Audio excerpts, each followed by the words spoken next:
On march the banners of the King of Hell, my master said. Toward us, look straight ahead. Can you make him out at the core of the frozen shell?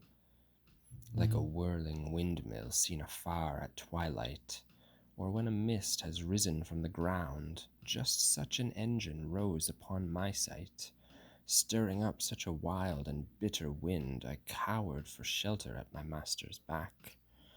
There being no other windbreak I could find, I stood now where the souls of the last class, with fear my verses tell it, were covered wholly.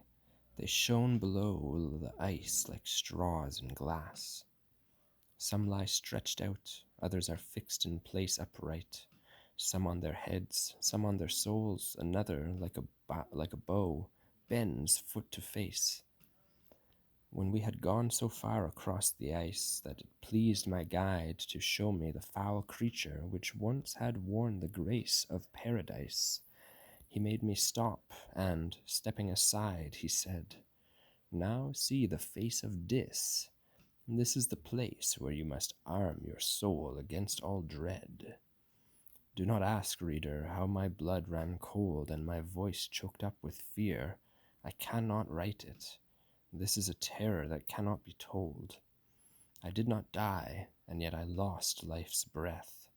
Imagine for yourself what I became, deprived at once of both my life and death. The emperor of the universe of pain jutted his upper chest above the ice, and I am closer in size to the great mountain of the Titans, to the great mountain the Titans make around the central pit, than they to his arms. Now, starting from this part, imagine the whole that corresponds to it. If he was once as beautiful as now he is hideous, and still turned on his Maker, well may he be the source of every woe. With what a sense of awe I saw his head towering above me, for it had 3 faces. One was in front, and it was fiery red. The other 2, as weirdly wonderful, merged with it from the middle of each shoulder to the point where all converged at the top of the skull. The right was something between white and bile. The left was about the color that one finds on those who live along the banks of the Nile. Under each head 2 wings rose terribly, their span proportioned to so gross a bird. I never saw such sails upon the sea.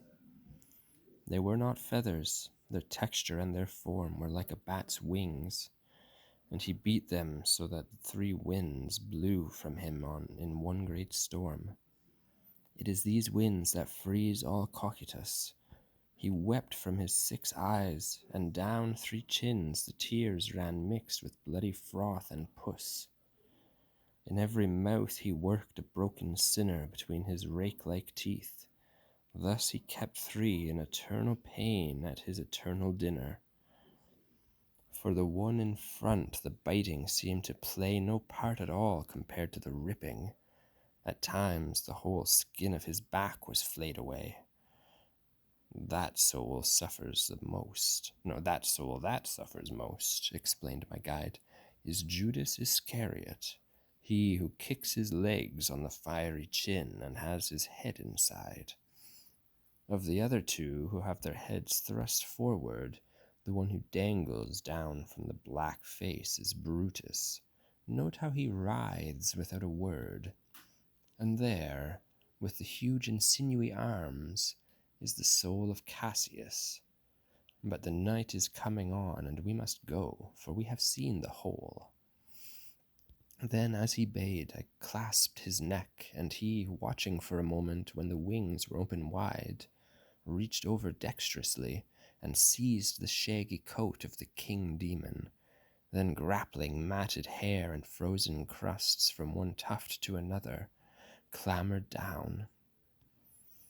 When we had reached the joint where the great thigh merges into the swelling of the haunch, my guide and master, straining terribly, turned his head to where his feet had been and began to grip the hair as if he were climbing, so I thought that we moved toward hell again. Hold fast, my guide said, and his breath came shrill with labor and exhaustion. There is no way by such stairs to rise above such evil. At last he climbed out through an opening in the central rock, and he seated me on the rim, then joined me with a nimble backward spring. I looked up, thinking to see Lucifer, as I had left him, and I saw instead his legs projecting high into the air. Now let all those whose dull minds are still vexed by failure to understand what point it was I had passed through, judge if I was perplexed. Get up on your feet, my master said. The sun already mounts to middle tierce, and a long road and hard climbing lie ahead. It was no hall of state we had found there, but a natural animal pit hollowed from rock with a broken floor and a close and sunless air. Before I tear myself from the abyss, I said when I had risen, "O my master, explain to me my error in all this. Where is the ice? And Lucifer, how has he been turned from top to bottom?